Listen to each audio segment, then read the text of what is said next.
अस्सलामुअलैकुम। SMTV global के साथ मैं हूं आमना अनफाल। सबसे पहले न्यूज़ हेडलाइंस। KP के असेंबली का इजलास ताखीर का शिकार। स्पीकर के लिए सलीम सवाती के नाम पर इत्तफाक हो गया। इजलास से कबल PTI कारकुनों ने शदीद बदनज़मी धक्कम पेल का मुजाहरा किया। KP असेंबली का इजलास 11 बजे दिन तलब किया गया था, जो ताहाल शुरू न हो सका। इजलास से कबल बदनज़मी का मुजाहरा किया। नामजद वज़ीर आला अली अमीन गंडापुर असेंबली पहुंच गए। इजलास के मौके पर PTI के कारकुनों ने असेंबली हॉल में जबरदस्ती घुसने की कोशिश की, जिसके बायस असेंबली में दाखिले के दौरान अरकान असेंबली और PTI के कारकुनों में धक्कम पेल हुई। वर्कर्स स्पीकर चैम्बर और मेहमानों की गैलरी में दाखिल हो गए। इजलास से कबल PTI पार्लिमानी पार्टी इजलास मुनाकिद हुआ, जिसमें खैबर पख्तूनख्वा असेंबली के स्पीकर के लिए उम्मीदवार बाबर सलीम सवाती, डिप्टी स्पीकर खैबर पख्तूनख्वा के लिए चित्राल से मुंतखब सुरैया बीबी के नाम पर इत्तफाक किया गया।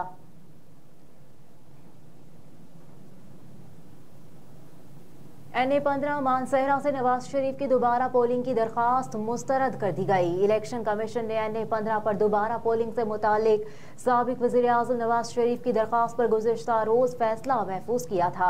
इलेक्शन कमीशन ने अपने फैसले में नून लीग के कायद नवाज शरीफ की दरखास्त मुस्तरद करते हुए उन्हें इलेक्शन ट्रिब्यूनल से रुजू करने की हिदायत की है। इलेक्शन कमीशन ने रिटर्निंग अफसर को 3 दिन में हल्के का हतमी नतीजा मुरतब करने का हुक्म दिया है।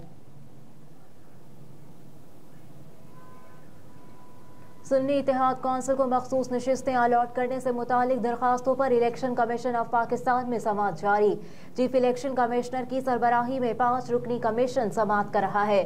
पाकिस्तान तहरीक इंसाफ के बानी रुकन वकील हामिद खान, सुन्नी इत्तेहाद कौंसिल के वकील बैरिस्टर अली जफर, PTI के वकील बैरिस्टर गौहर अली, मुस्लिम लीग नून के वकील और साबिक वफाकी वजीर कानून आजम नजीर तारड़, फारूक नसीम, फारूक एच नाइक और कामरान मुर्तजा इलेक्शन कमीशन पहुंचे।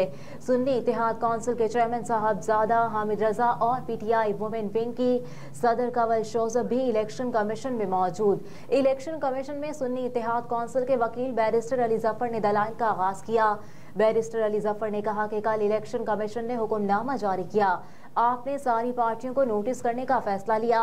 शाम को अगर हुक्मनामा जारी हो तो पार्टीज कैसे तैयारी करके सुबह आ सकती हैं? ये एक बेमायनी मशक होगी। चीफ इलेक्शन कमिश्नर ने कहा कि आपको पता होना चाहिए कि आपकी दरखास्त पर 3 मीटिंग्स हुई।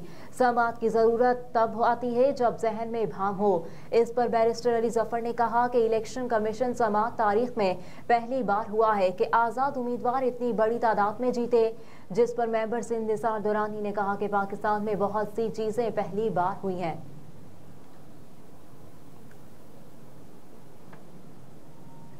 खातून जज धमकी केस, बानिया PTI अदालत में तलब। इस्लामाबाद की डिस्ट्रिक्ट एंड सेशन अदालत के सिविल जज मुरीद अब्बास खान ने बानिया PTI के खिलाफ खातून जज धमकी के केस की समाअत की। डिस्ट्रिक्ट एंड सेशन अदालत इस्लामाबाद ने खातून जज धमकी केस में बानिया PTI के तलबी के नोटिस जारी कर दिए। अदालत ने बानिया PTI को 3 अप्रैल को तलब किया है। अदालत ने हुक्म दिया कि सुप्रिंटेंडेंट अडयाला जेल आइंदा समाअत पर बानिया PTI को अदालत में पेश करें।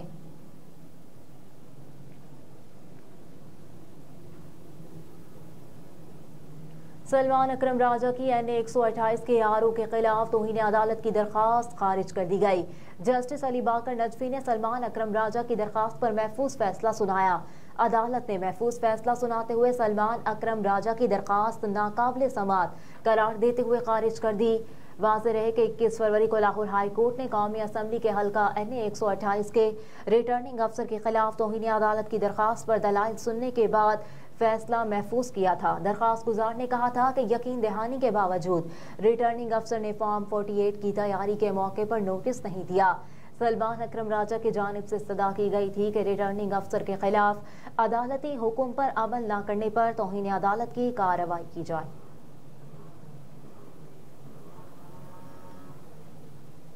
पंजाब हुकूमत का रवा बरस सस्ते रमजान बाजार न लगाने का फैसला। साबिक वज़ीर आला पंजाब शहबाज शरीफ के मंसूबे में सब्सिडी पर रमजान बाजार लगाए जाते थे। नई हुकूमत ने मुस्तहिकीन को घर की दहलीज पर गिफ्ट हैम्पर फराहम करने का फैसला किया है।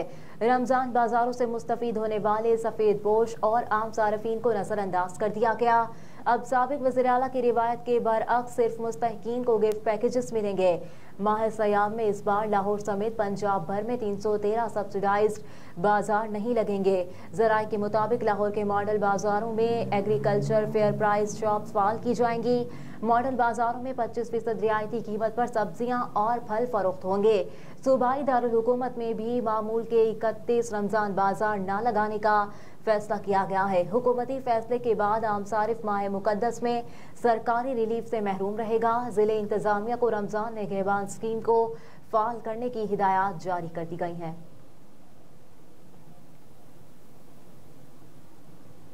गवादर में तूफानी बारिशें, मुतादिद इलाके ज़ेरे आब, शहरी नकल मकानी पर मजबूर हो गए। गुज़िश्ता रोज से जारी मूसलाधार बारिश की वजह से गवादर में हंगामी सूरत हाल पैदा हो गई। शहर में 185 मिलीमीटर तक होने वाली बारिश से बेशतर इलाके पानी में डूबने गए और नदी नालों का मंजर पेश करने लगे। मुसलसल बारिश से नदी नालों में तूफ़ानी आ गई। बारिश का पानी घरों और दुकानों में दाखिल हो गया। निकासी आब का निज़ाम मुतासिर होने से शहरी महसूर होकर रह गए। बारिश के बायस कई मकामात भी गिर गए। बिजली का निज़ाम भी शदीद मुतासिर, जबकि शहरी नकल मकारी पर मजबूर। मुसलसल बारिश के बायस इमदादी कार्रवाइयों में दुश्वारी का सामना। गुज़िश्ता कई घंटों से बारिश के जारी रहने वाले सिलसिले में मजीद इजाफे की पेशगोई की गई है।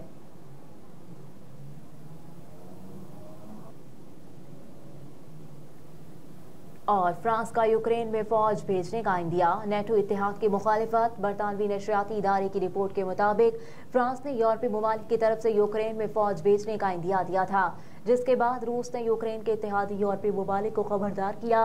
रूस ने कहा था कि यूक्रेन में उनके खिलाफ फौज भेजने की सूरत में वो भी जंग का दायरा आकार वसी करेंगे और ऐसी सूरत हाल में नेटो और रूस का तसादुम नागुज़ीर हो जाएगा। फ्रांस के सदर एमानुएल मैक्रोन ने पीर की शाम इजलास के बाद न्यूज़ कॉन्फ्रेंस में कहा कि हमें इस इम्कान को नज़रअंदाज नहीं करना चाहिए कि सिक्योरिटी की ज़रूरत हो सकती है, जिसके लिए फौजी तैनाती की ज़रूरत है। हेडलाइंस आप जान चुके। न्यूज़ स्टूडियो से फिल वक्त इतना ही। आप देखते रहिए SMTV ग्लोबल।